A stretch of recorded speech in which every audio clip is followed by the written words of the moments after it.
Olá, tudo bem? Nós estamos de volta com o nosso Pode Ser Mais, um podcast de ciência, tecnologia e inovação, a produção da Fundação de Apoio à Pesquisa do Estado da Paraíba.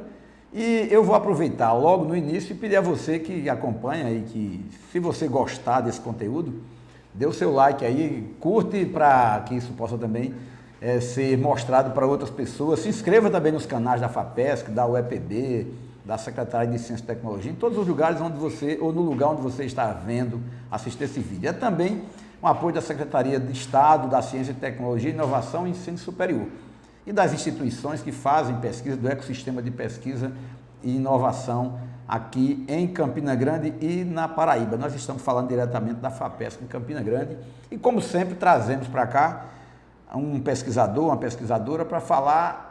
A pessoa vem para cá pensando que vai falar de pesquisa, mas vai falar da vida. Aí nós estamos aqui com o professor Wilton, Wilton Silva Lopes, mas eu só chamo Wilton Lopes porque eu me lembro de um Lopes famoso, que era jogador do Campinense, lá antigamente.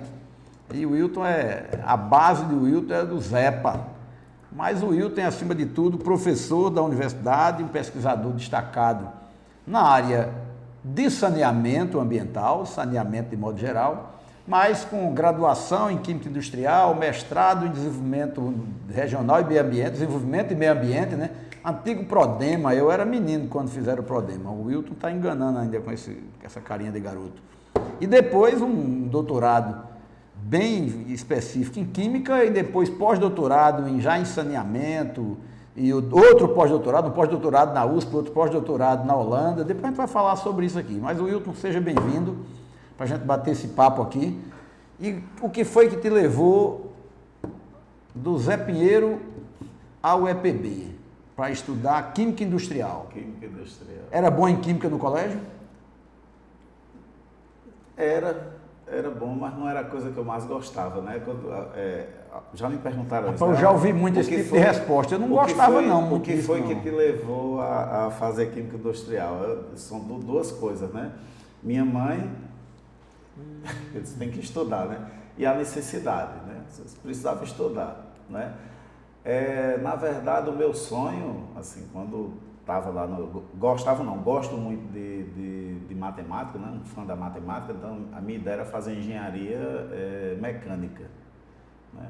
Só que tinha um grande problema, né? Precisava trabalhar, mecânica só tinha na era só de dia. Durante o dia, eu tinha que escolher um curso que fosse à noite só tinha na UEPB. E aí minha mãe disse, você escolhe um curso desse aí, esse é o que você pode fazer. Aí eu ficava olhando para matemática, aí não queria, você não gosta de matemática, faça matemática. E eu dizia, não quero ser professor, não dá nada de ser professor, eu quero outra coisa. Aí o único curso que tinha era Química Industrial. Então foi assim que eu fui parar na Química Industrial, né? Quantos irmãos em casa?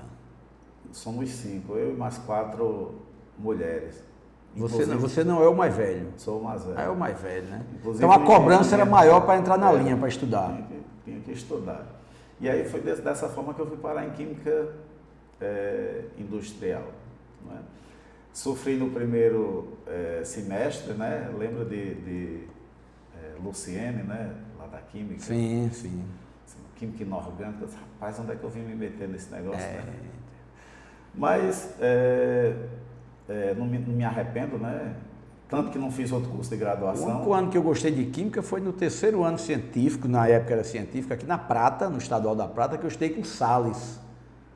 Professor Salles, que dava aula de Química, e eu adorei Química nesse ano, quase que eu migrava para uma área assim, porque eu disse, pronto, isso aqui é o que eu gosto. Aí depois voltei para as humanas de novo e não saí mais. Pois é, e hoje eu digo a meus filhos assim que vocês são muito privilegiados, porque vocês têm a possibilidade de fazer o curso que vocês querem. Mas assim... ainda pode mudar, né? Se não estiver gostando, depois larga, começa outro. Mas depois eu conheci, lá pela metade do curso, né? Conheci Valderi, né? Que é colega de trabalho hoje, Valderi também não é novo não, né? Porque naquela época foi meu Valderi não é novo não, eu pensei que era, rapaz. Ele não é novo não, eu já estou... O professor Valderi vai ser convocado para vir para cá discutir com a gente. Mas tem uma coisa que o Valderi me disse, tem aquelas falas que marcam, não é? Então uma coisa que o Valderi me disse, assim que eu o conheci lá na época, né, que estava procurando, tentando ser aluno de PIBIC, Aí ele disse, ó, não existe curso ruim, existe profissional ruim. Se você faz aquilo que gosta, faz bem feito, você vai arrumar espaço em qualquer lugar, independente do curso que você está fazendo, né? Então eu incorporei isso, me dediquei, né, o máximo que pude ao curso de Química Industrial, tanto que depois, ó, tinha um pessoal, né, boa parte das pessoas naquele tempo faziam, aqui depois que estava em Química Industrial, ia lá para Engenharia Química, né? E, ó, vamos fazer engenharia química, e na época já dava para fazer, aproveitava, o pessoal, não quero não, eu não faço outro curso de graduação, só se Muito for bem. um castigo. O meu curso de graduação é esse, eu tenho que me virar com ele E daqui para frente. nessa época ali você já tinha aquele entrosamento com aquele grupo mais de pesquisa mesmo assim, que eu lembro bem de Valderi e Tavares, que eram dois expoentes nessa área por aqui na UEPB, né? Não, quando eu cheguei, quando eu entrei na universidade, eles estavam fora, não é? Ah, nos Eles doutorados. estavam no doutorado, que Tavares foi em 92, acho que Valderi em 93, ou antes, acho, não recordo agora. Eu sei quando eu só os conheci quando eles voltaram, né? Tavares voltou primeiro, né? Valderi voltou um ano... Você não um foi ano aluno do depois. Agrícola lá em Lagoa Seca não, de Valderi também? Fui não. Valderi, eu desconfio que ele foi fundador do Colégio Agrícola, assim, Chateaubriand, na Lagoa Seca, peguei- porque todo mundo já pendurou as chuteiras e ele não. Ele continuou. Até a professora Nevinha Vilarim, que disse que trabalhou com ele. Com ele lá. É assim um negócio de antigamente mesmo. Eu acho que ele vai sair na compulsória nesses dias. Viu? Encontrei Nevinha agora tem uns dias, né, lá com o Valderi, né, eu estava falando isso, né? Valderi está perto de sair da compulsória. Mas Não então vou- fizeram um gato no registro não- dele para não ele. vou- Não vou revelar, não.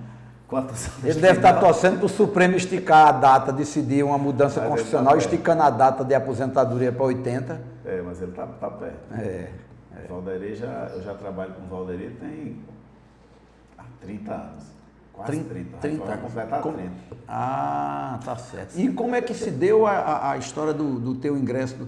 Você termina a graduação, mas é Química Industrial. Química Industrial, o cara não pensa em ser professor. Não. Química Não. Industrial, ele vai tentar trabalhar em empresa. Tem aqui a Alpargatas, já tinha Alpargatas aqui? Já. Muita indústria química. Campina Eu estudei Grande. com gente da Alpargata. Pode ser que isso não apareça muito, mas tem muita pequena indústria química em Campinas, né? Tinha. E aí, como é que você, aí de repente, demorou quanto tempo entre terminar a graduação e ir para o mestrado? Na verdade, não, eu terminei automático, né? Na verdade é aquilo, né? Depois que eu decidi, eu comecei, né? Conheci Valderi Tavares, comecei a trabalhar com saneamento, né? Eu comecei a trabalhar com o Valderi no lixão. Já né? na graduação? Já na graduação, como aluno de IPBIC, eu fiz um trabalho no lixão, meu primeiro trabalho foi lá no IBIC lixão. naquela época era 2, 3 vaguinhas por curso, né? Na verdade a gente concorreu e não lembro agora especificamente, não consigo recordar agora especificamente porque que a gente não foi contemplado com bolsa, porque o número era muito reduzido, mas quando ficou lá, foi aprovado, mas não tinha bolsa, né? E aí eu, com o Valderi, não tem bolsa, não sei se dá para você, eu não posso ter dedicação exclusiva porque tenho que trabalhar, né? Já tinha Amanda, né, nessa época, e eu disse, eu tenho que trabalhar, mas assim, eu quero executar o projeto. Amanda, filha? A minha filha, a mais velha, que já está perto dos 30. O tempo passa para todo mundo. Passa para todo mundo. Aí Valderi disse, tudo bem, a gente faz um planejamento aqui e tal, para ver como é que a gente consegue executar. E lembro aí quando foi com alguns dias, o reitor da época, acho que você era eu não recordo agora, acho que você era vice. 90 de Sebastião. e pouco, 97, 99. Eu era vice-reitor. 96, você era vice Sebastião. Entre 96 e 2000. E Sebastião fez uma coisa assim que, bem, algumas pessoas criticaram, eu lembro muito bem na época, disseram, você não devia aceitar isso. Sebastião ofereceu para aquelas pessoas que tinham aprovado e não tinham sido contemplado com bolsa, meia bolsa. Não sei se você vai recordar disso. Eu lembro, sim. E aí foi uma crítica, meia bolsa, e aí vieram, não devia aceitar. E eu lembro disso, olha, eu trabalho para ganhar naquele tempo uma bolsa de IPBIC, era um terço de uma bolsa de mestrado. Uma bolsa de mestrado era um valor muito bom. Era muito bom. Dava, acho que 2, 3 salários mínimos na época. Era mais. Aí eu fui ganhar meia bolsa Do PIBIC. Do PIBIC, só que meia bolsa já era um pouco mais do salário mínimo. E aí eu disse... Ou seja, meia bolsa é melhor do que bolsa nenhuma, né? Não, aí minha Tavares... Eu gostava muito de uma coisa que minha avó dizia, né? Dizia assim, olha, qualquer coisa é melhor do que nada. Minha avó sempre disse, olha, qualquer coisa é melhor do que nada, né? Ela dizia isso quando a gente estava lá e dividia alguma coisa, comida pouca, eu quero mais um pão, alguma coisa, você quer a metade ou não quer nada? Qualquer coisa é melhor do que nada. É um ensinamento bom, né? Então, quando chegou nessa situação, eu disse, eu trabalho, você sabe, né? Eu trabalhei em oficina, eu trabalho na oficina, não ganho nem... Não chega a ganhar nem isso aí. Oficina mecânica. Na oficina de sapateiro. Sim, né? de sapateiro. Depois eu vou falar sobre isso também. Então. O caminho de Wilton, de alguma forma, a gente não se conheceu, assim, até viver na vida na universidade, mas em alguns momentos nossos caminhos se cruzaram e a gente não. A gente deve ter não se sabe em algum momento. Não sabe como, porque um tio meu, tio Vavá. Faleceu. Né? Faleceu há poucos dias. Há poucos dias. Né? Tinha uma relação de amizade muito próxima com a sua mãe, com a família, né? É padrinho da minha irmã, que é engenheira. Padrinho da minha irmã, né? Quer dizer, eu convivia por ali nas férias em Zé Pinheiro, Nova Brasília, por ali naquela região. Então, pronto, então eu aceitei, né? Para mim foi uma assim, aí já deu um upgrade na vida, assim, dizer assim, opa, esse negócio aqui está clareando. Meu lado. Aí, então eu comecei assim, aí passei 2 anos como aluno de PIBIC, né? Aí já melhorou, começou, aí tinha aquele tempo, ia para os congressos, SPPC, algum encontro, e aí fui tomando gosto vamos dizer assim, pela coisa, né? Pela área. E cá para nós, né? O sujeito começa a ter um ambiente de trabalho, de conhecimento de gente, de temática, a cabeça está noutra coisa. Trocar uma oficina de uma fábrica de sapato por um trabalho dessa natureza, e o cara olha para frente e diz, opa, isso aqui tem mais futuro, né? Tem, pois é. Natural, né? Pois bem, e aí quando eu terminei a graduação, em 98, aí eu fiz seleção em vários mestrados, né? Bem, alguns fora, né? No Prodema, inclusive, que na época tinha só como se fosse uma subseção aqui, mas a sede era em João Pessoa. Mas eu fiz engenharia química, engenharia agrícola, engenharia de materiais, aí fiz engenharia civil, aí na UFCG, que eu lembro agora. E aí eu fui selecionado, né, nesses UFPB. Nesses mestrados. Fui selecionado na UFPB, aqui na UFCG, e a UFPB não tinha naquela época, né? Que funcionava como uma extensão de rede, né? De rede.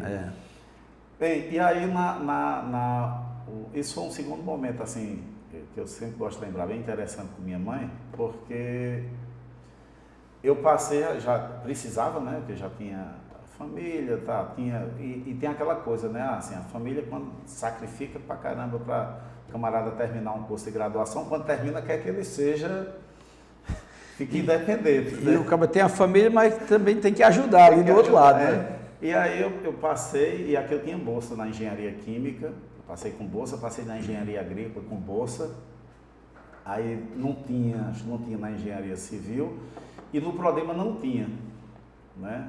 Não tinha. Mas eu queria fazer no Prodema, porque naquele tempo tinha, não sei se hoje ainda tem a área de saneamento ambiental, né? E era com o Valderi, o orientador, mas não tinha bolsa.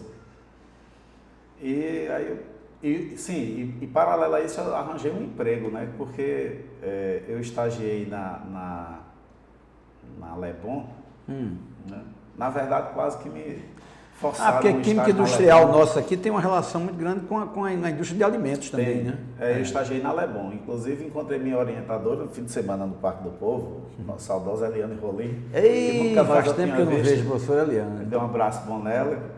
E aí perguntaram, você se conhece? Eu sou minha orientadora de TCC, de estágio supervisionado Coisa boa. E de TCC. Mas estagiei lá na Lebon.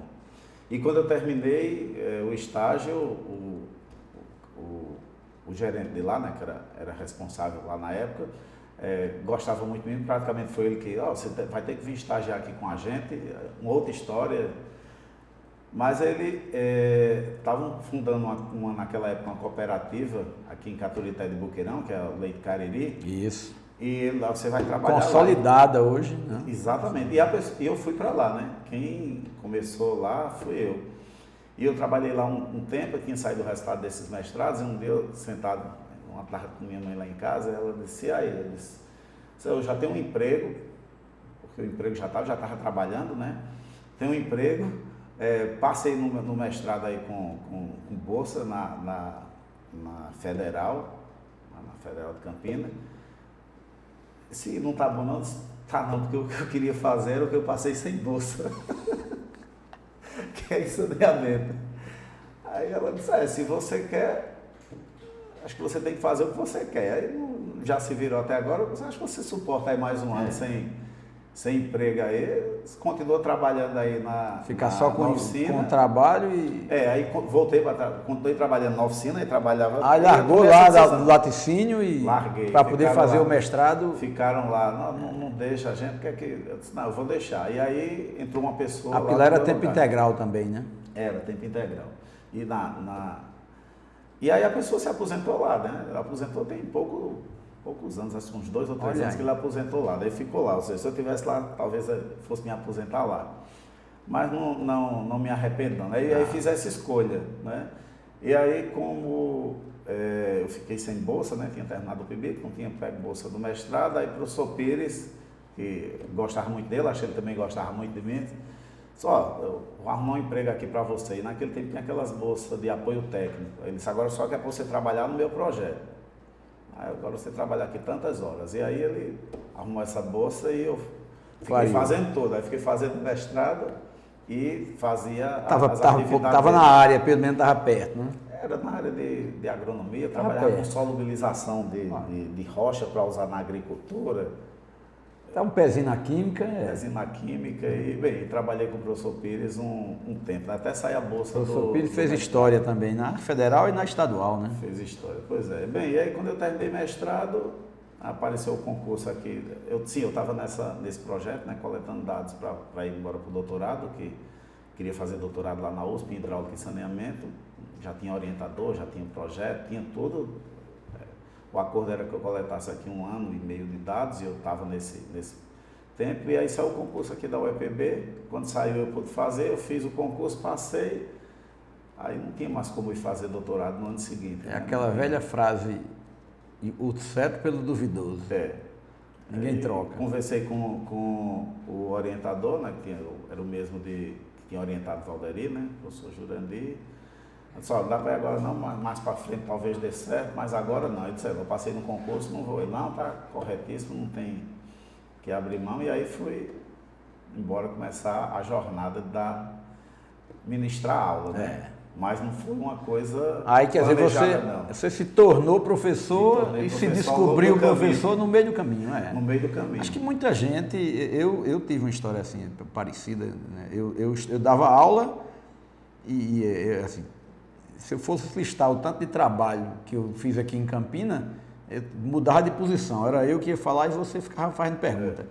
Porque assim, de cobrador de ônibus, a faturista de loja, a tocador de violão em bar de noite, e aí em 85 é que eu começo a dar aula, aí minha vida melhorou. Quando eu fui dar aula por um acaso, porque troquei o emprego muito bom, que eu ia para João Pessoa, a empresa fechou e eu escolhi, ia para João Pessoa, se eu fosse para João Pessoa, provavelmente a empresa fechou 1 ano depois, 2 anos depois, e eu tinha ficado o jogo zerado e tudo mais, então eu resolvi ficar para estudar. Porque tem essa cobrança igualzinho quando eu tocava guitarra e contrabaixo numa banda, e minha mãe disse, larga esse negócio e vai estudar, que isso não é coisa de homem não, rapaz, homem direito não vai ficar tocando violão pelos cantos não. E eu, assim, deu um desgosto danado na época, mas ela tinha razão, assim, filho de pobre não podia se dar o luxo assim de escolher só o que gostava. Só o que gostava não pode não, infelizmente não. Então por isso que eu digo a meus filhos que eles são muito privilegiados, né? Eu tenho uma filha que terminou engenharia química, né? E terminou brigando com ela, sabe fazer outro curso? Não, eu quero fazer engenharia química. Você vai fazer engenharia química porque eu não fiz engenharia química, senão... E ela termina o curso que ela adora, né? Hoje trabalha lá eu nem sei mais se é Asa ou Vitamilho ali ela trabalha lá, né? É super satisfeita com... A vida é assim, e hoje a oferta é muito grande e quem tem uma condição mínima, e às vezes mesmo quem não tem, que sabe se safar, vai conseguindo descobrir o que quer e o que gosta. O que gosta. Tem um filho de um amigo meu, fez direito, depois fez gastronomia e agora está fazendo medicina. eu acho que agora ela vai descobrir o caminho, né? Ou descobriu, né? Porque assim, a oferta é muito grande hoje e existe assim uma possibilidade muito maior de você. Aquela ideia que você escolheu o negócio com 17, 18 anos e tem que ir até o fim da vida. Essa concepção mudou bastante, né? Hoje a gente mesmo diz para os filhos, não, se não estiver gostando, largue isso. Depois que a gente vai ficando mais velho, descobre que o tempo tem tempo, né? Tem tempo para fazer as coisas, né? Tem.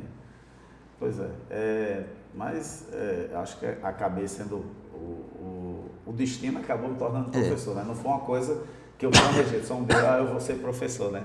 Eu só tinha uma coisa na cabeça, né? Que eu sabia que eu iria terminar um curso superior. Eu vou terminar um curso superior, eu vou terminar. Não sei qual ainda, mas eu vou terminar, né? Eu sempre tive isso na cabeça quando fazia o ensino médio. E a divisão professor-pesquisador, como é que você equilibrou isso até hoje? É uma coisa... Porque eu sei que a pesquisa apaixona demais, né? Apaixona, vai fazendo raiva, vai frustrando, mas é uma coisa... Vai galgando também espaços, né, de reconhecimento científico na comunidade, resultado de trabalhos, né? Vai. Mas assim, é uma coisa muito boa, né? Assim, eu conheço, estava conversando desde, não conheço todos os estados do Brasil, mas assim, na região sul, sudeste, nordeste, centro-oeste, conheço quase todos através de pesquisa, né? Trabalhando em rede, né? Participando de reuniões, de bancas, de trabalho, dessas coisas, né? Então, isso é uma coisa que foi a pesquisa que proporcionou. Não imaginava lá atrás? Não imaginava não, né? Eu pensei que não, daqui a pouco eu estava fazendo viagem aí pelo menos uma vez no mês, Aí de repente, quando se vê, está na Holanda, fazendo um pós-doutorado. Culpa de Tavares, né?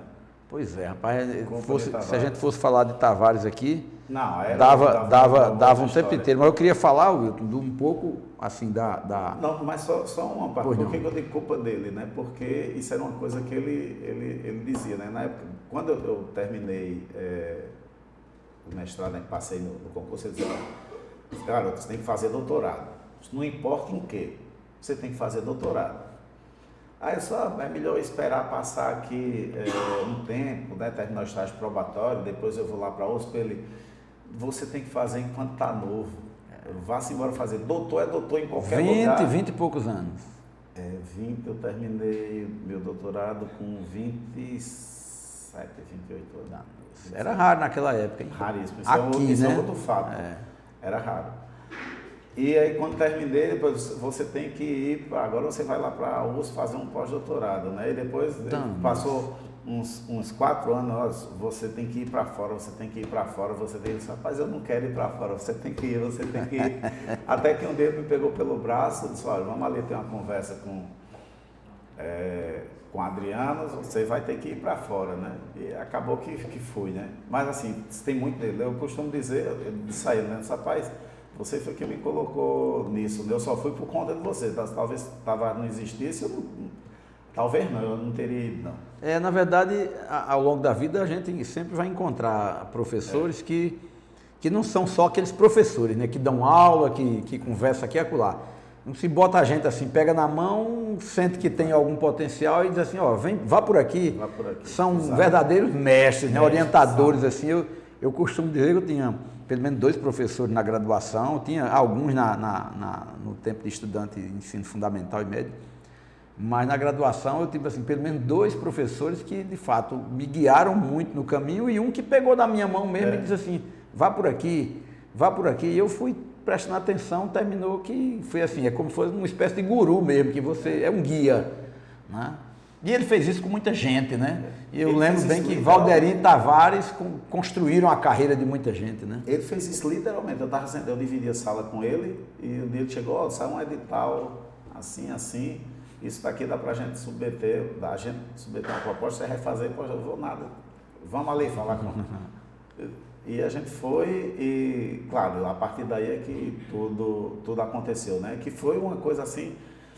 fantástica, tanto para mim quanto para o EPB, né? Por que eu digo para o EPB? Porque a gente conseguiu trazer gente de fora, né? Meu supervisor, que foi a pessoa que me supervisionou lá, já veio aqui para o EPB 2 vezes, 2 anos seguidos, e eu continuo mandando aluno para lá, né? Inclusive, chegou um aluno meu agora lá da Holanda, né? Que fez parte do doutorado dele lá. Então, assim, isso abriu, e as portas estão abertas. E ninguém, né? faz pesquisa sozinho, né? Não, esse caráter coletivo, né? Cooperativo da pesquisa é muito forte, né? Esse é um problema que eu vejo assim no Brasil. As pessoas querendo... você tem grupos de pesquisa que não se caracterizam como grupos porque é um professor com um grupo de orientandos. Um grupo de orientandos. Isso não caracteriza um grupo de pesquisa, isso é muito ruim, né? Porque você avança pouco. Você precisa ter pessoas com quem você trabalhe, com quem você divida o sucesso. Dialoga a divergência, né? Dialoga a divergência e você também divida as frustrações. Então, isso é extremamente necessário, você precisa concordar em tudo. Eu digo isso sempre, né? Digo, inclusive aos meus alunos, né? Inclusive a um aluno meu agora, um aluno de doutorado agora recente, né? Que teve um problema na apresentação do plano, né? Eu pensei que, não, a gente tem divergência, por exemplo, eu já tive várias divergências com o Tavares, tenho com o Valderi, já tive, falando das pessoas que trabalham próximo, né? Porque acham que é de uma forma, acham que é de outra, e a ciência existe exatamente para isso, para que a gente possa discutir, né? E, vou buscar um artigo, eu estou recentemente, Valderi, eu acho que isso é assim, eu lia não sei aonde, que isso poderia ser desse jeito, uma coisa com micro-organismo, né, para nitrificar. Eu disse, Valderi, não sei se é assim. Aí eu não, eu acho que é assim, você acha que não é? E, bem, a gente vai buscar quando 2 dias depois, ele manda um artigo, esse artigo está dizendo que é isso, eu só vou na sua sala. E a gente vai lá, abre um outro artigo, um livro, e a gente entende, né, se entende. Porque a ciência ela é construída dessa forma, né? E o grande problema que eu vejo hoje é isso, as pessoas isoladas querendo montar grupo, as pessoas querendo estudarem pouco, ler pouco, e todo mundo virou, as redes sociais, acho que contribuíram enormemente para isso, né? Todo mundo virou especialista em tudo, né? Você lê lá um post de alguma coisa e acaba que você... Eu falei sobre isso ontem com uma pessoa que me fez uma pergunta sobre psicologia, e eu disse, rapaz, eu não sei se eu dou opinião não, você quer eu posso dar uma opinião, eu não vou nem cobrar, porque eu disse, eu não posso dar uma opinião de sim ou não, porque isso nas redes sociais você encontra em qualquer lugar. Eu levei, era num carro, num deslocamento de João Pessoa para cá, ou daqui para lá, não lembro, de lá para cá. E eu levei uns 15 minutos para dar uma resposta que era uma pergunta, isso é tal coisa? E eu fui assim aí quando eu terminei, ela disse assim, foi uma aula. E eu só fui falar sobre uma situação específica, se devia buscar um neurologista, um psiquiatra ou um psicólogo. Eu digo, não dá para dizer. E uma das coisas que eu comentei, Wilton, é exatamente assim, o advento da comunicação em massa, hoje sim existe uma comunicação, não de massa, mas em massa, que qualquer pessoa tem acesso. Você faz uma pergunta hoje para um buscador desse qualquer, e agora com a inteligência artificial, de forma mais ampla ainda, você tem uma gama de respostas, só que é o seguinte, você não sabe tratar a resposta. Não é somente um cara tem uma dor num canto, aí faz uma pergunta, aí ele tem lá os sintomas, mas você não consegue interpretar. O profissional é para isso, para interpretar e saber. Né? No máximo você pode se guiar por alguma coisa, mas a própria terminologia que se usa na ciência de modo geral, e o meu professor Israel se queixava muito disso, né? Todo mundo diz, não, fulano está com depressão. Aí você diz, quem diagnosticou? Né? Não, fulano tem toque, eu tenho toque, não sei de que. Eu vi assim, quem foi que deu esse diagnóstico de toque? Não, eu sei que eu tenho, porque não é assim não, pai. Eu acho que eu tenho TDAH. Aí eu digo, rapaz, não é desse jeito não. Então eu imagino que em todas as áreas. Todas as áreas. Mas eu queria dizer mais uma coisa aqui que estava na minha cabeça desde o começo, eu acho que eu estou falando demais hoje. Todos os grandes prêmios da ciência são raros os que são individuais, né? São. Muito raros. Os que são o Nobel, disso, daquilo outro, porque a genialidade ela existe entre aspas, né? Mas alguém se destaca de uma coisa, é resultado de dezenas de pessoas que construíram juntos. Às vezes o sujeito desenvolveu um negócio, deu um passo que faltava só um passozinho para chegar em cima. O cara que deu aquele passo é tido como o descobridor, o gênio, mas o tanto de gente que montou aquela escada ali para ele subir não é brincadeira. Exatamente. Né? Então, é dessa forma que enxergo, né? E o grande problema é que eu acho que a gente está... Claro, isso é normal, né, na raça humana, né? A gente vai passando por ciclos, a gente vai evoluindo, vai tendo fase, né? O que acontecia, a forma como acontecia na década de 80, que era, falando de 80, porque ali quando eu comecei a entender das coisas, era diferente de como está acontecendo hoje. Agora, eu acho que isso... bem, não sei qual vai ser o resultado, né? Talvez eu não esteja nem vivo, né, para ver o resultado. Isso daqui você vai ver muito ainda. Não, isso daqui a 50 anos vai dizer, não, isso está certo mesmo, né? Tinha que ser dessa forma, tinha que trabalhar individual, mas não sei se o caminho é esse, né? E eu acho que está se perdendo, né? A ideia de grupo está se perdendo, né? E não é só aqui quando eu digo aqui apesar de não estar dentro da UEPB, aqui na UEPB onde eu trabalho, isso em outros ambientes, em outras universidades, né? Em universidades grandes, né? Falando de universidades grandes, renomadas. Isso também acontece, né? Costumo dizer que eu acho que a universidade não tem como, não é, alimentar todos esses egos. Né? É verdade. Não tem como.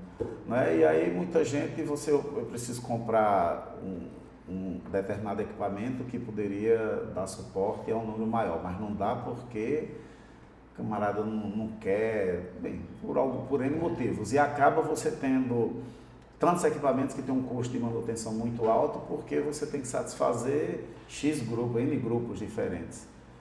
Não é? Ou seja, fulano não conversa com ciclano, pode até conversar, mas não quer trabalhar junto. Tem divergência por algum motivo, como eu disse, isso é normal, né?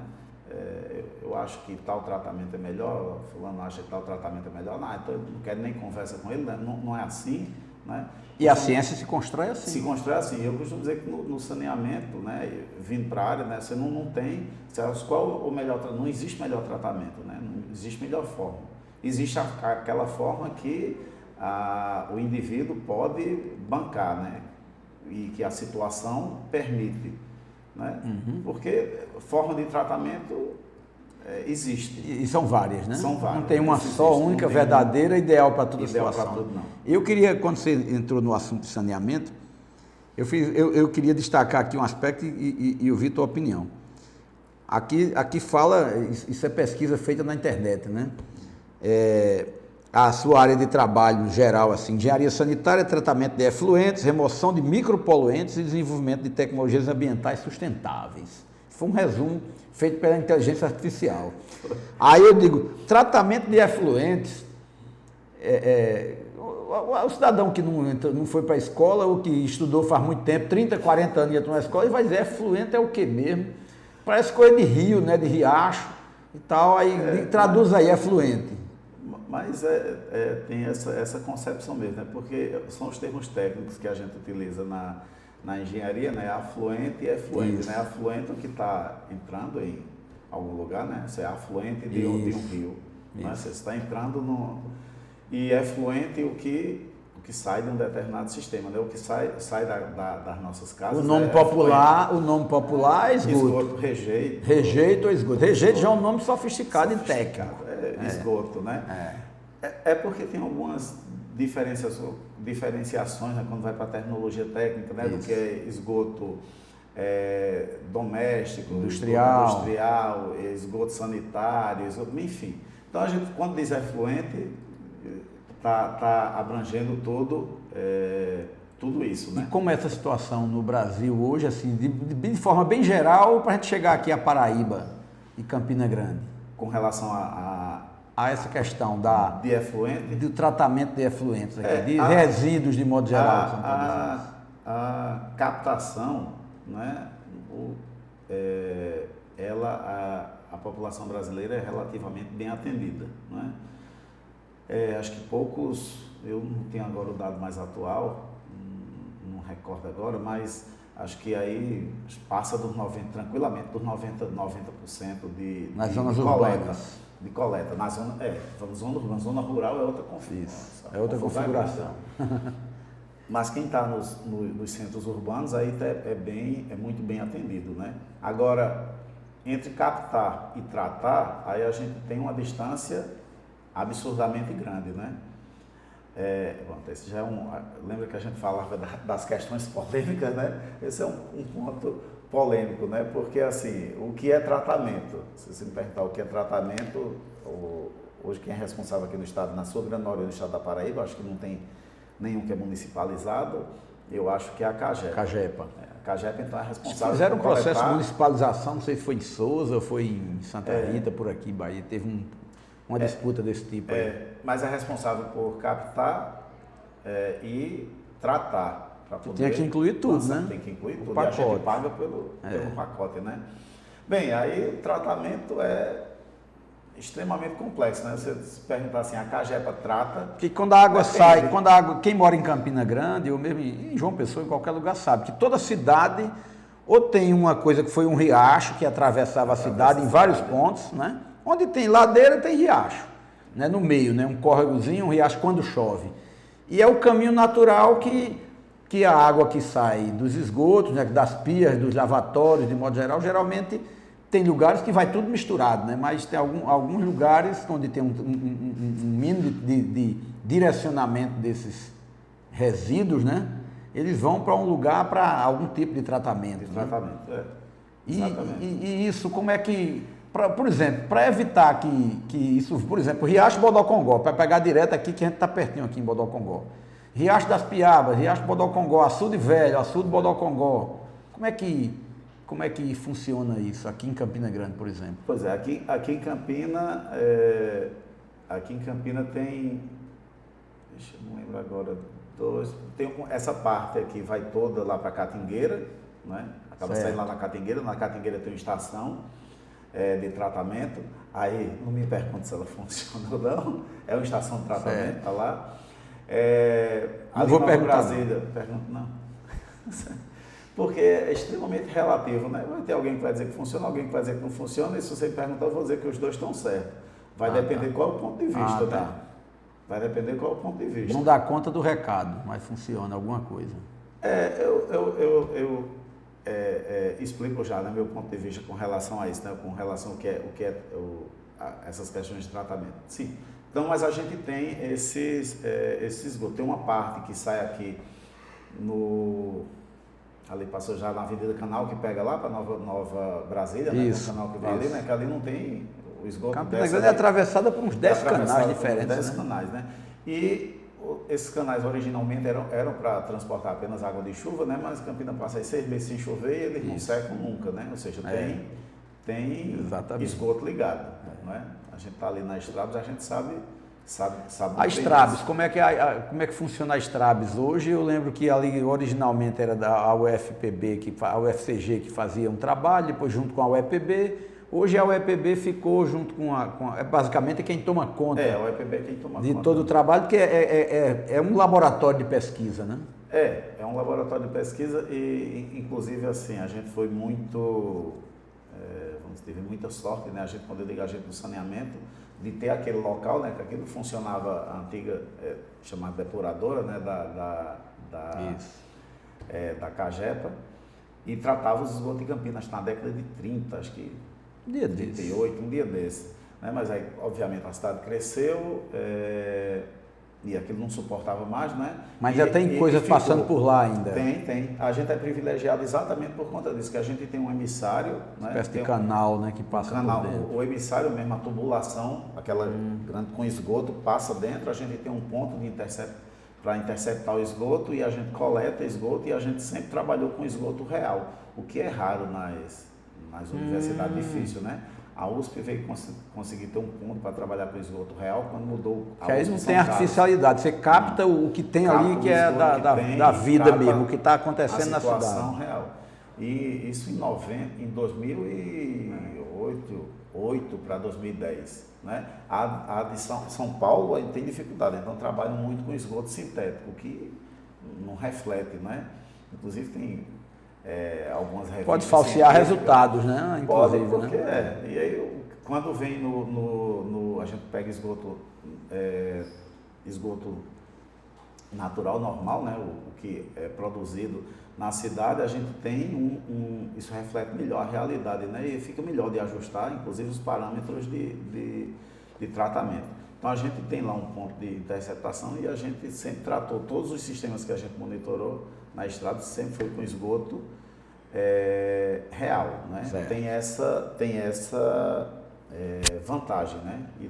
E já gerou também muita produção científica dali, né? Já, desde a Estradas começou a funcionar em 75, eu acho, né? Nossa. Aí passou um tempo foi da UFPB, quando fizeram a divisão, né, das universidades da UFPB e UFCG, ficou com a UFCG, e aí, há um tempo, eu nem consigo recordar agora, mas na gestão de Marlene, a universidade assumiu, né, o sistema de comodato, então é cedido para a gente em sistema de comodato, né, a área, né.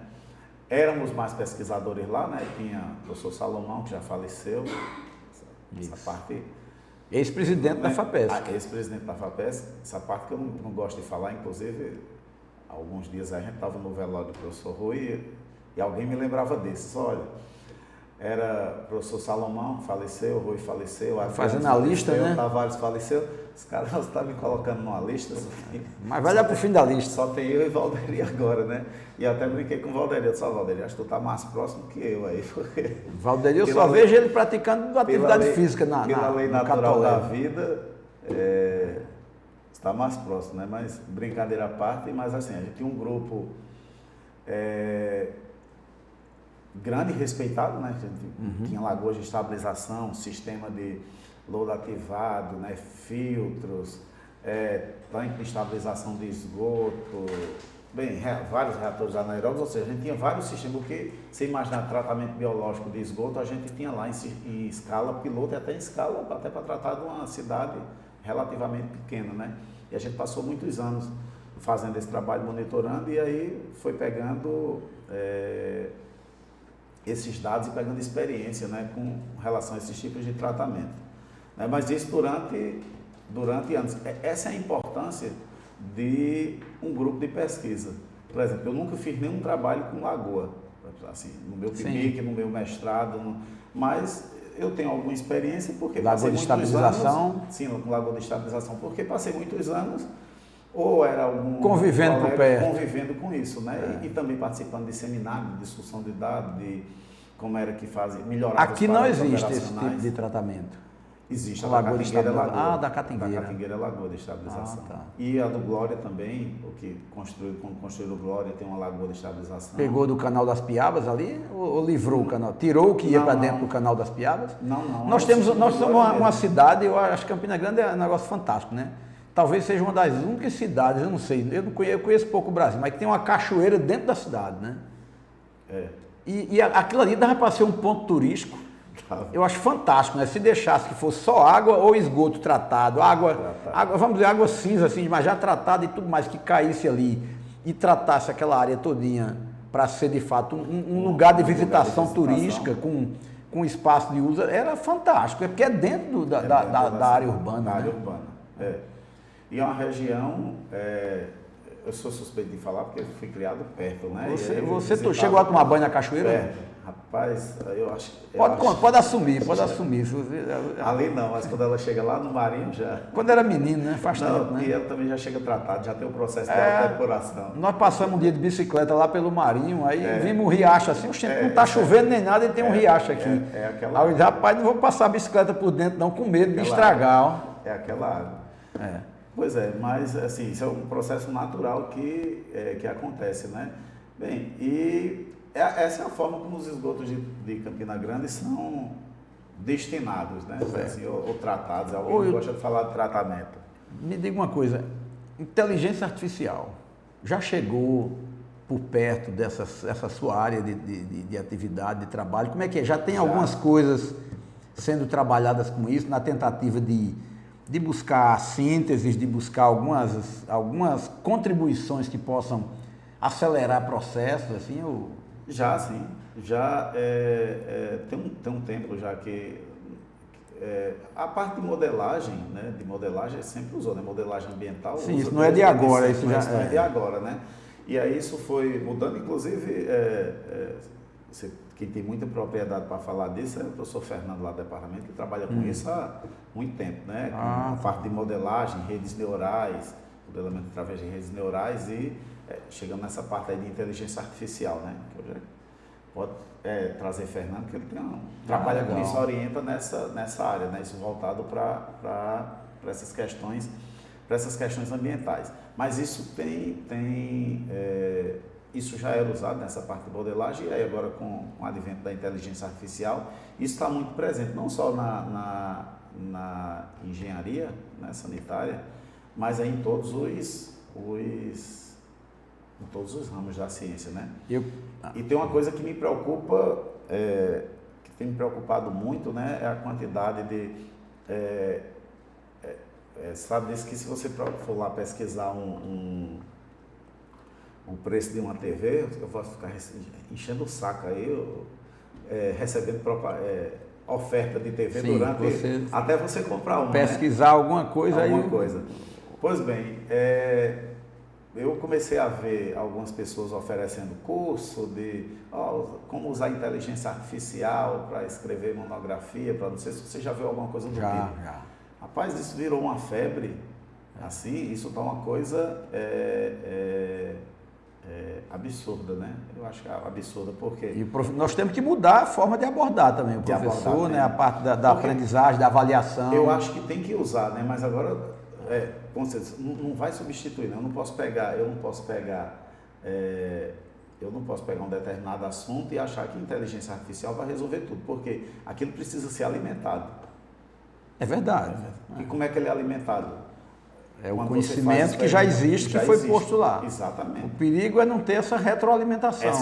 A ideia de que a máquina pode se retroalimentar é uma bobagem, eu considero, com todo respeito a quem pensa diferente, eu considero uma bobagem, porque o conhecimento pode estagnar aqui se não tiver gente nova desenvolvendo coisas novas, uma inteligência artificial generativa, mas que ela se procrie, é uma coisa meio insana, né? Voltando para a área, a gente já tem algumas experiências com isso. Por exemplo, a gente monta um determinado sistema para tratar esgoto.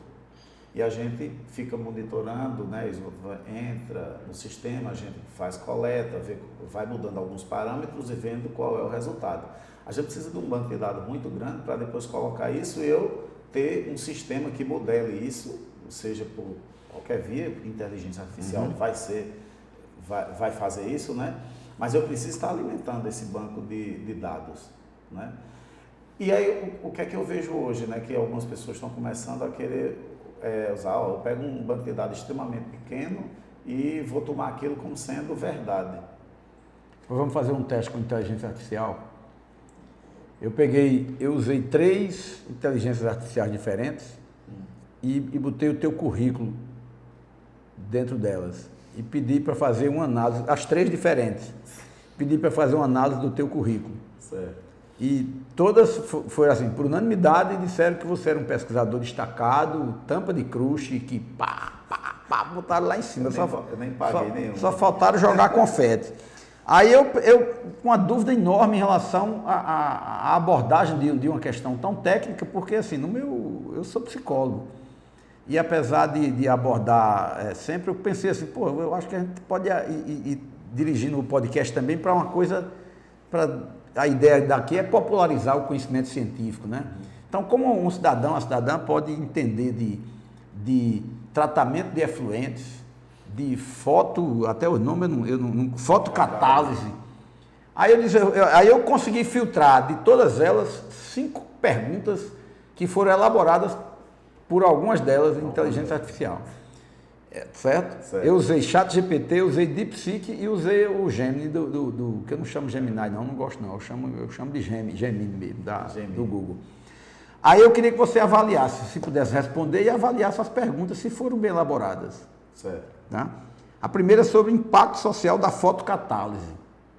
Você vai ter que explicar o que é fotocatálise, porque as pessoas que nos assistem não têm que saber, todo mundo não entende do assunto. entender. Se eu trabalho com fotocatálise solar para degradar microcistina LR, em águas contaminadas tem aplicação em regiões com escassez de tratamento convencional. Onde tem escassez de tratamento convencional dessas águas contaminadas. Quais os principais desafios para tornar essa tecnologia acessível a comunidades vulneráveis e como sua pesquisa contribui para a política pública de saneamento? Isso é a pergunta aqui. Foi. Certo. Aí quer que eu responda? Eu quero que você responda. Ela gerou essa pergunta. Eu lembrei da. Eu era uma armadilha perguntando sobre inteligência artificial, era armadilha. Quando chegou na metade, eu já tinha esquecido do começo. Mas o resumo é: Não, mas a tecnologia de fotocatálise solar para degradar microcistina, né? Que também não sei.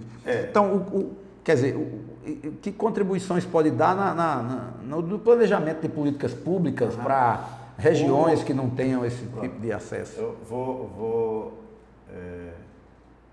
vou começar por uma coisa, não tem nada a ver, mas chego já na resposta. Aqui você é livre para comentar por onde quiser. Devendo, inclusive encontrei Sidorval outro dia e ele me cobrou, né? Ele disse, rapaz, você está devendo o livro, né? A gente tem um projeto da FUNASA, que o objetivo é desenvolver tecnologia que fosse possível de ser aplicada em comunidades rurais, que o camarada lá do determinado local mais distante de um sítio, disse, eu quero fazer esse negócio aqui em casa. E ele mesmo tivesse lá as instruções de como ele construía aquilo, de como ele montava e colocava para funcionar lá na casa dele, para ele ter água livre de microcistina, né? Então, um desses processos é com fotocatálise, né? Isso é possível, né? Isso traz uma contribuição grande, porque o pessoal nessas regiões, eles vão consumir água. Eles consomem a água que tem, né? Às vezes as pessoas não têm dimensão disso, né? Eu já passei uma parte aí da vida, já fiz muita coisa também, já passei uma parte da vida em zona rural e não tem jeito, né? O cara vai utilizar a água que tem, não quer saber se ela tá adequada. Cara, eu vou te interromper, porque veio uma imagem aqui à minha memória agora, eu com menina, a gente andando nos sítios, caçando ou passeando, ou vendo alguma coisa, um barreiro, no mesmo lugar onde o gado vinha para beber água, verde a água, toda coberta aqui, eu acho que hoje eu imagino que aquilo é um tipo de alga. É um tipo né? de alga. Tudo, a água toda verde, aí a gente chegava assim, afastava a água e pegava a água e bebia dali. Era o que tinha para beber, né? E aí a ideia, né, é a gente dar esse suporte, né, para que o camarada pegue, claro, e faça o tratamento mais simples. Esse mais simples vamos dizer assim, o ideal. Ele pode até não ser o ideal, mas ele vai diminuir aí pelo menos 90% o risco de As ter algum cisternas problema. Melhoraram muito isso, né? Melhoraram muito, as cisternas melhoraram muito. Então, assim, a gente está devendo esse livro, está quase pronto. Que aí tem algumas ideias nesse sentido de elaboração de políticas. Tem sistemas que vai dizer como é que o cara vai montar, com coisas simples. Você vai pegar um cano, vai pegar brita, vai pegar areia com tal granulometria, vai fazer isso, vai adicionar tanto de alguma coisa. Montar esse negócio... Não, já está com figura feita, já está com... Fazer um projeto piloto em algum lugar. Bem, mas assim, isso tem... Eu vou atrás de quem financia, viu? Um financiamento aí para você. A ideia do livro é que isso ter um manual de instrução para que a pessoa possa montar isso, né? Isso está pronto. Eu prometi a Sidorval que esse ano o livro... Aquele projeto SARA lá do INSA tem uma coisa parecida com o tratamento da água utilizada, né? E aproveita para o reuso em algumas, inclusive para reaproveitamento mesmo. Mas isso a gente está falando para água para consumo humano mesmo, porque para reutilizar acaba sendo relativamente mais fácil, né? Agora, para consumo humano, a gente tem que ter um pouco mais de cuidado, né? Para proteger a saúde da população. Então, assim, a fotocatálise tem potencial de trazer melhoria para essas comunidades, né? Porque é muito eficiente. Agora, obviamente que isso tem um custo maior, né? Se perguntar assim, por que isso é tão eficiente, por que todo mundo aí, as companhias de saneamento não tratam água por fotocatálise? Porque eu tenho outras tecnologias que vão satisfazer aquele determinado problema, que são muito mais, que tem um custo muito mais baixo. Custo menor. Um custo Talvez menor. não tenha a mesma eficiência. Porque assim, quando a gente está falando de tratamento de água e de esgoto, não é? Desses dois, de resíduo sólido também. Mas eu tenho que saber o que é que eu tenho e aonde eu quero chegar. Certo. Essa é a primeira pergunta. Normalmente as pessoas, quando vêm que não tem essa compreensão, me diga qual é um sistema bom para tratar água. Isso depende. Depende qual é a água que você tem e qual é a água que você quer chegar. Uma coisa eu pego a água... É como alguém chega para o médico e diz, eu estou no meio da rua, então, eu estou sentindo uma dor aqui, o que é que eu tomo? Espera aí, não é assim não. Uma coisa eu tratar a água para, por exemplo, irrigar a grama. Outra coisa eu tratar a água para fazer hemodiálise. Foi longe demais agora. São duas situações absurdamente diferentes. Então, uma coisa é eu tratar água para alguém tomar, outra coisa ingerir, outra coisa é eu tratar água para alguém tomar só banho, se eu souber que aquela pessoa não vai tomar aquela água. Então, a mesma coisa esgoto. Qual é o esgoto que você tem? Eu vou fazer o que com esse esgoto? Eu vou irrigar grama, isso é uma situação. Eu vou irrigar alface. Uma plantação de alface, aí já pode complicar. A situação já é outra. Né? Então, eu preciso saber o que é que eu tenho e aonde eu quero chegar. Quando eu sei essas duas... Uma hidroponia de alface feita no esgoto, assim, com água de esgoto, não deve ser um negócio muito bacana, né? Mas tem gente na internet vendo. Mas tem química, né? Mas tem tratamento químico também para isso, químico, né? Então, assim, respondendo essas duas perguntas, a gente consegue dizer qual é o tratamento que é mais adequado. Mas, assim, a fotocatálise tem um potencial grande. Vindo agora, porque devia ter sido a primeira pergunta, né? São cinco perguntas aqui, viu? Não, mas o que é fotocatálise é um tipo de tratamento que a gente usa radiação. Certo. Foto é um determinado tipo de partícula, é um tipo de partícula, né? Quem tiver radiação radiação, luz solar, né?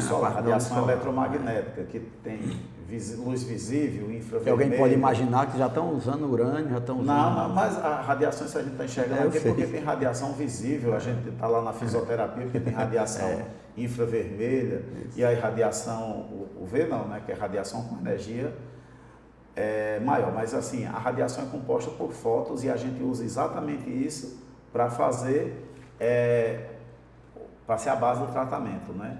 E catálise porque a gente usa uma determinada substância para fazer a aceleração da reação, para que a reação aconteça de forma mais rápida. Não é? Se eu incidir radiação UV num determinado material, ele vai, isso vai ter uma ação sobre aquele material, ele vai se degradar, mas ele vai demorar bem mais tempo. Se eu colocar um catalisador, isso acontece de forma mais rápida. Agora indo para a sua pesquisa na Holanda. Como os reatores anaeróbios de membrana dinâmica podem revolucionar o tratamento de esgoto em áreas remotas? Quais são os benefícios econômicos e ambientais dessa abordagem comparada aos sistemas tradicionais? E a outra questão é quais são os benefícios econômicos e ambientais dessa abordagem, né, que essa coisa da membrana dinâmica, comparada com os sistemas tradicionais de tratamento. Pronto. Muito bem. Primeiro, explicar o que é membrana dinâmica, apesar de ser uma coisa aí que já vem há algum tempo, né? Mas membrana é até um tecido, assim, até uma folha de tecido pode ser uma membrana. Qualquer coisa pode ser uma membrana, né? A gente tem membrana, tem as membranas que são extremamente caras aí que a gente usa em tratamento. Eu descobri que até em aço tem membrana feita em aço, uma coisa super fina, né?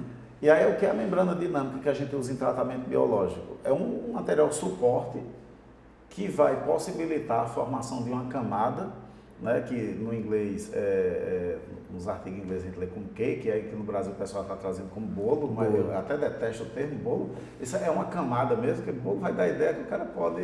uma torta, uma torta, mas chama de torta também. Mas eu formo com uma camada de material e esse material é quem vai dificultando a passagem do efluente do esgoto e ele vai... proporcionando uma autofiltração, exatamente. E aí eu tenho um material relativamente barato que dependendo da condição que eu fornecer, eu posso ter um efluente com uma qualidade muito boa mesmo, né? Então tem essa possibilidade. Sim, aí vindo para quais são as vantagens se perguntar quais são as vantagens, tem inúmeras, né? Inúmeras. Mais uma, talvez quem não é da área quem não é especificamente da área tenha dificuldade de entender, mas, por exemplo, quando eu estou usando um filtro convencional, um filtro de brita, um filtro de areia, eu preciso... Usa muito brita, areia, carvão? Brita, areia, para fazer essas filtrações físicas, brita areia, material inerte, carvão, certo. Mas quando a gente está fazendo já outro tipo de interação, tratamento mais refinado, químico, né? Então eu consigo reduzir, só para dar uma ideia assim por cima, eu consigo reduzir, eu consigo sair de um filtro de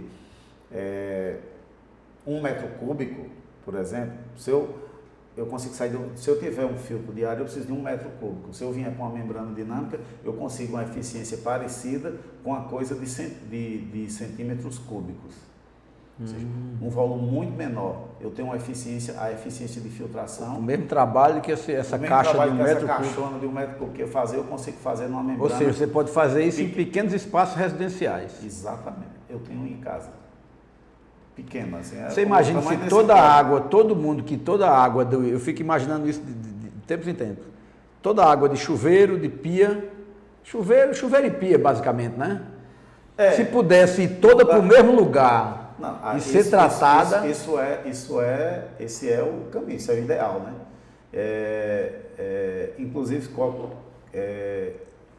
acho que os projetos novos, tem muita gente já fazendo isso, mas ainda tem uma determinada resistência, que tem um custo a mais, né? Por exemplo, lá em casa, né, é segregado, né? Eu separo. Isso. E aí eu separo, tem um tratamento diferente, muito mais simples, obviamente, e eu posso fazer diversos reusos. Isso é bom para quando você tem um custo inicial mais alto, mas você tem um ganho rápido, né? Quando você é um investimento, né? Energia, é um investimento, né? Então, além do investimento para a natureza, né? Você ajuda o ambiente. Então, as membranas dinâmicas, elas têm esse potencial. Os chineses estão investindo muito. O que a gente pega de trabalho com membrana dinâmica, que os chineses estão utilizando, não é brincadeira, né? Tem muito mesmo. Mas, assim, elas têm a possibilidade de uso são absurdas, né? Isso eu estudei quando fui para a Holanda, né, que conheci, né, que estudei as membranas, e a gente fazia o suporte, né, para iniciar a formação da membrana, a gente fazia com um material bem específico, que era patenteado, cheio com uma abertura de malha. E aí quando chegou aqui, obviamente, quando eu vim de lá para cá, eu trouxe um pedaço para iniciar os estudos aqui, e quando chegou aqui, eu olhei e disse, rapaz, deve ter alguma coisa que a gente consiga substituir. Aí eu fui fazer alguns testes e aí resolvi. Quando meu supervisor veio para cá, um ano e meio depois, que a gente já tinha alguns sistemas funcionando, ele só está montando com o quê? Eu disse, rapaz, estou montando com um material ali que você não vai imaginar. Né? E aí eu montei os primeiros sistemas lá na Straps com, quem for costureiro vai conhecer, né? Entre tela de cortina. Um dia eu estava andando lá no centro e fui comprar um material para minha mãe, aí vendo os materiais lá que minha mãe costura, disse, esse negócio dá certo, deve dar certo. Aí quanto é o metro desse? Custava lá extremamente barato, né? Deu um pedaço aí que eu vou levar para testar. E é o que a gente usa até hoje, tem funcionado muito bem. Aquela questão talvez entre naquela questão de criatividade, você ter iniciativa para testar outras coisas. Você só faz fazer isso teste se você gostar. E fazer com que isso chegue também depois, se transforme numa proposta que possa ser utilizada depois socialmente, né? Que possa ser compartilhada, né? De alguma forma. Eu acho que esse livro aí que Sidoval está me provocando e cobrando deve dar um rendimento, resultado bom. Não vai vir a parte de esgoto não, mas a gente prometi já para mim mesmo, para a Valdeir, que o de esgoto a gente faz um volume 2. Pois uma pergunta aqui do DeepSeek, essa aqui, viu? Eu acho que vai ser a última. Sobre inovação no monitoramento da água, já que você estava tratando de água antes. Seu desenvolvimento de instrumentação analítica portátil, com smartphones, para parâmetros como turbidez e cloro residual, que é um problema que afeta praticamente todo mundo, né? promete democratizar o monitoramento da qualidade da água. Promete. Isso aqui é o DeepSeek que está dizendo. Viu? Mas a gente Como essa tecnologia pode empoderar comunidades ou fiscalizar os órgãos públicos em relação a essa, talvez, a quantidade, os usos do cloro na água, né? Na verdade são para todos os parâmetros. A ideia do projeto,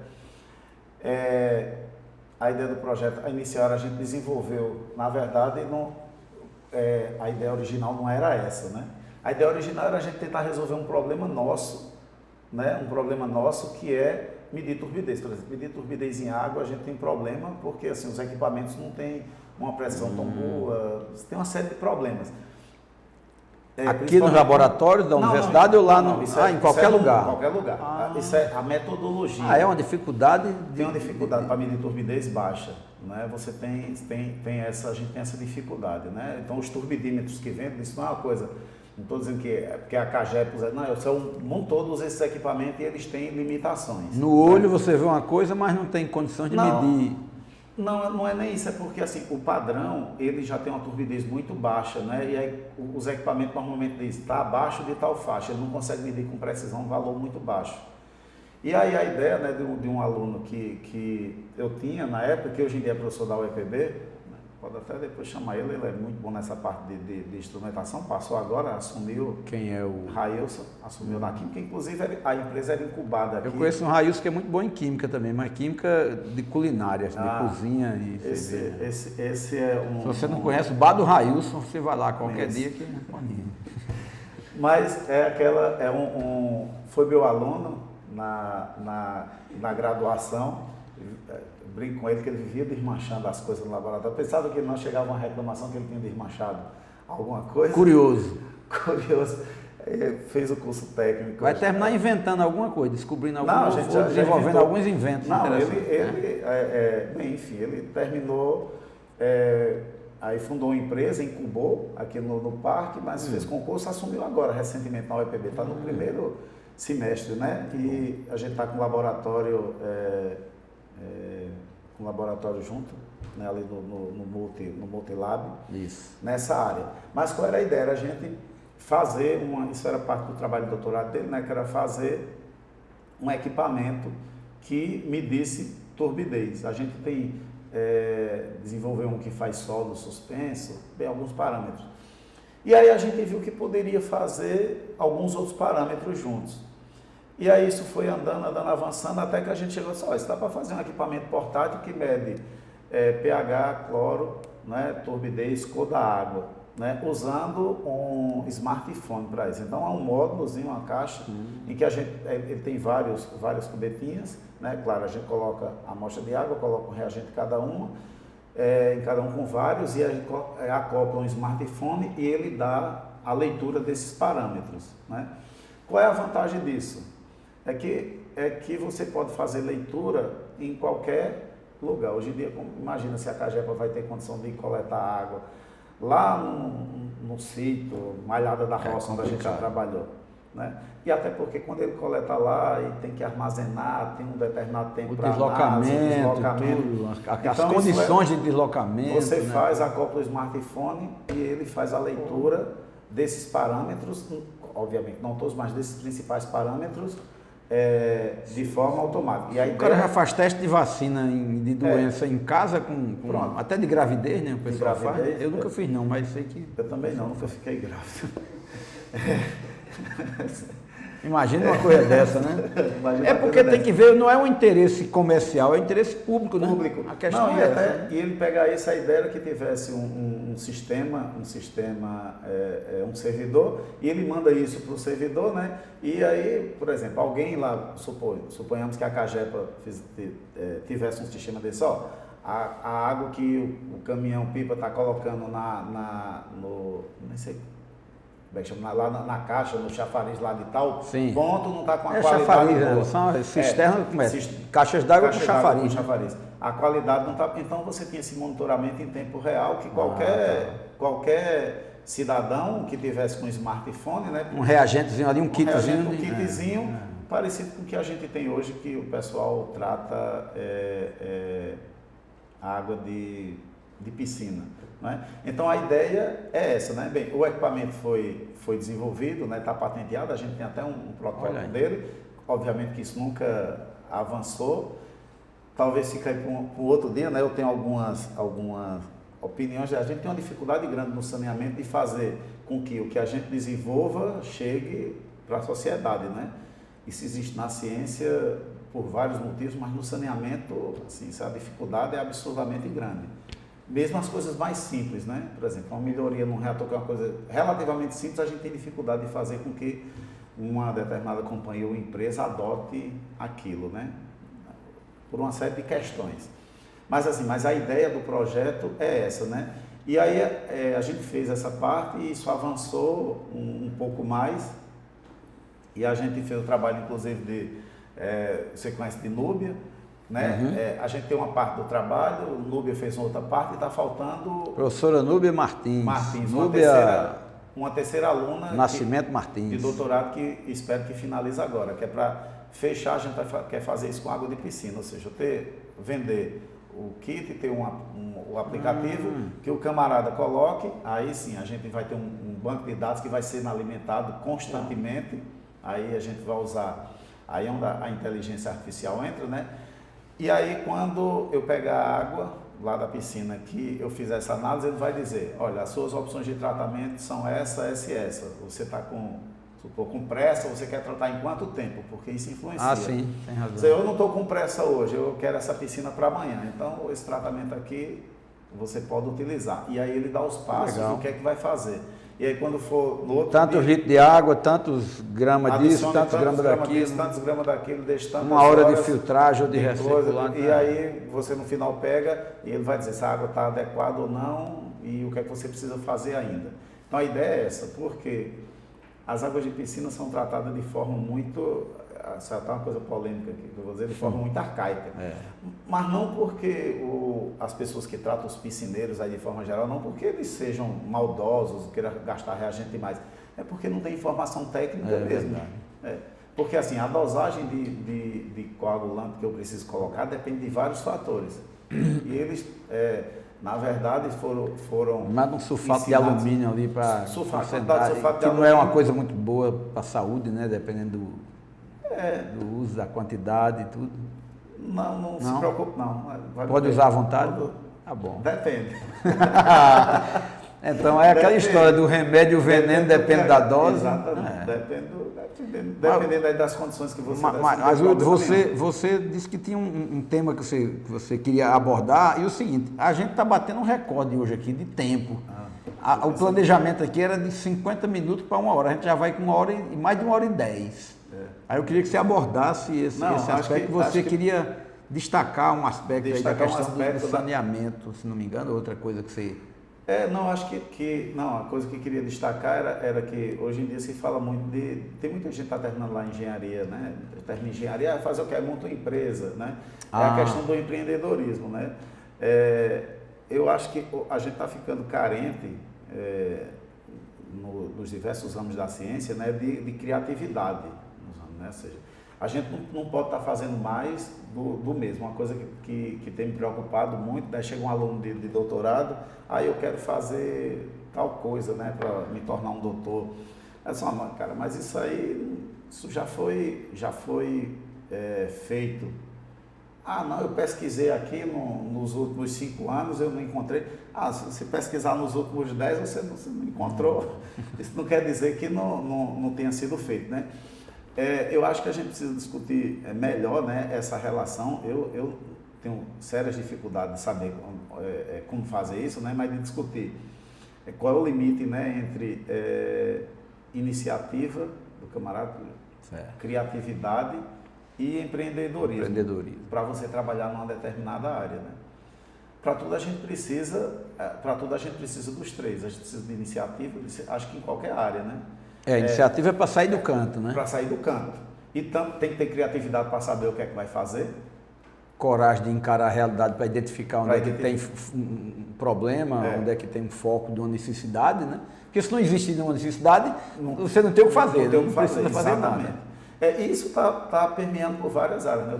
E o conhecimento da área, né? O conhecimento técnico. Tem que ter o conhecimento técnico. E eu diria até uma certa paixão pelo tema, né? Pelo assunto, por aquilo que faz. Né? Senão, exatamente. A gente tem empreendimento que vai para frente. Não tem empreendimento que vai para frente. A gente tem hoje, né? Eu recebo, vez por outra, aparece lá no laboratório, né? Um ex-aluno, podia me ajudar, estou com uma dúvida aqui, resolver um problema, né? E aí eu tenho dito, isso tem coisa que não dá para você querer resolver assim, né? Só pode não dá, eu não tenho como lhe dizer isso, né? Eu tenho que saber o que é que está acontecendo, eu tenho que ter uma visão maior, mas o camarada não quer dizer porque pensa que, sei lá, que vou tomar o emprego dele, ou sei lá, tomar o projeto dele, vamos dizer assim, aí quer com informações superficiais. A gente, para tomar uma decisão do que é que a gente vai fazer numa determinada área para resolver um problema, a gente tem que conhecer o problema. É verdade. Eu não tenho como tomar uma decisão, senão eu vou dizer, faça isso, depois vai fazendo, dá certo, você mandou fazer isso, isso não funcionava. Né? Então, antigamente, quando a gente, na época que eu fazia graduação, inclusive lá antigamente é uns 30 e poucos anos. Uns 30 e poucos anos. Você vai lembrar lembra de Verinha, da biblioteca? Sim, lembro. Encontrei Verinha na caminhada penitencial lá para Lagoa Seca. A Vera foi conversando comigo. Mas eu chegava Vera, o CCT fechava, tinha uma biblioteca setorial, ela tinha que expulsar os alunos, né? Ela lembrando do horário de fechar. Que deu horário de fechar, 10 hoje em dia as bibliotecas das universidades elas estão acabando, né? Tem aí um mês e pouco que uma universidade acabou com a biblioteca, eu recebi vários livros, né? Inclusive doei aqui, porque estão só digital, porque ninguém está indo na biblioteca, né? Isso é uma coisa que eu acho ruim da tecnologia. Perigosa. Porque antes eu ia procurar um determinado assunto, não sabia onde estava nos livros, mas eu começava a ler, eu acabava aprendendo várias outras coisas até chegar naquele que era o meu objeto. Eu passava a ter uma visão um pouco mais ampla da área que eu estava estudando. Hoje em dia, a gente está dando aula de um determinado assunto, você tem que dizer exatamente qual é o capítulo, a página, porque o camarada não quer ler o livro, né? Não quer fazer uma busca mais densa, até para se abrir para conhecer outra coisa, para descobrir uma coisa que não estava procurando. Né? Exatamente. Uma coisa que eu tenho verdadeira aversão é quando estou dando aula, eu acho que meus slides não são a coisa mais maravilhosa do mundo, não são mesmo. Eu quero, professor, você vai passar esses slides, rapaz, para que danado você quer? São feios. Eu pego a figura do jeito que está lá no livro, converso, acho que 90% do que eu converso não está no slide, mas fica mais fácil de estudar. Você está no caminho errado, você tem que pegar um livro e ler, né? Então, eu acho que isso estão deixando as pessoas menos criativas nesse sentido.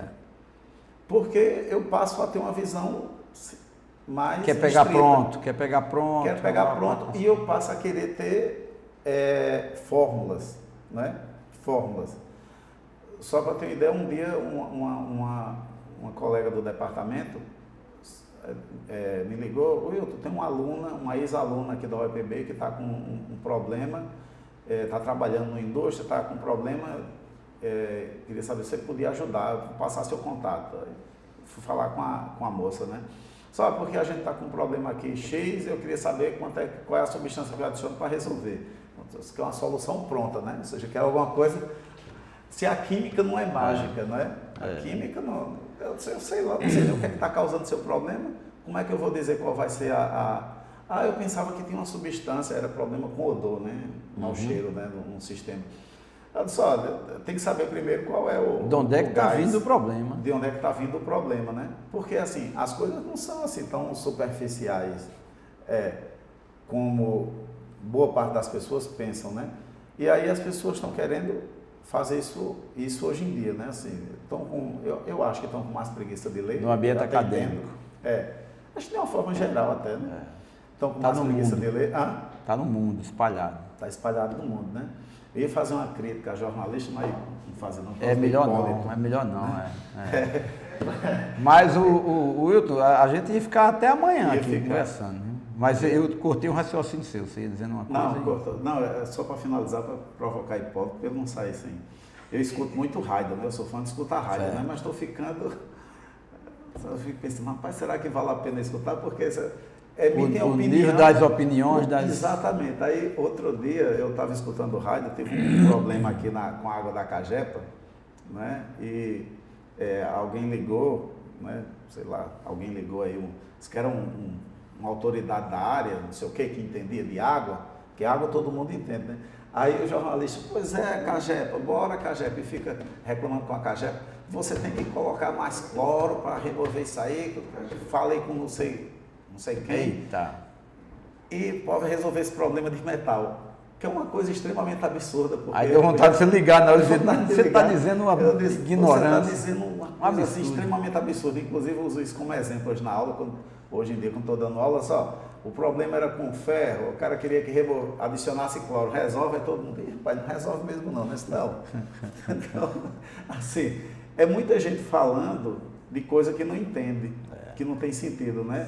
Como, por exemplo, propaganda de água, eu dou esse exemplo na aula também, água Santa Vitória, água pura do pH 7.0. Você já viu essa propaganda? Já ouvi a propaganda. Maior pH. Não tem nenhuma associação de pureza com pH, né?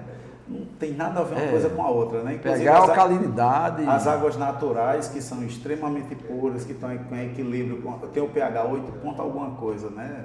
Inclusive, quando estou dando aula, eu mostro isso. Ou seja, então, assim, tem um monte de coisa que está sendo dita e as pessoas vão tomando como verdade e depois fica difícil você desconstruir.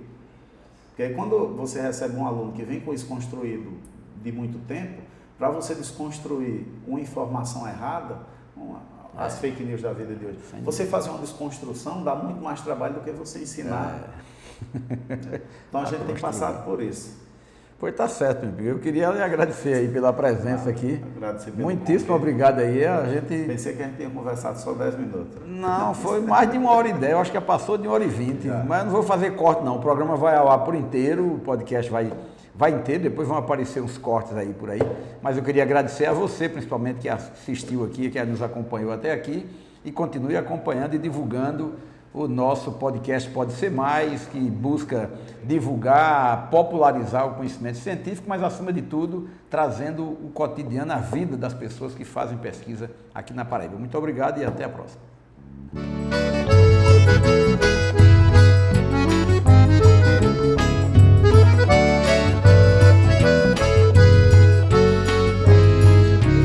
Dizem por aí que todo homem tem seu preço.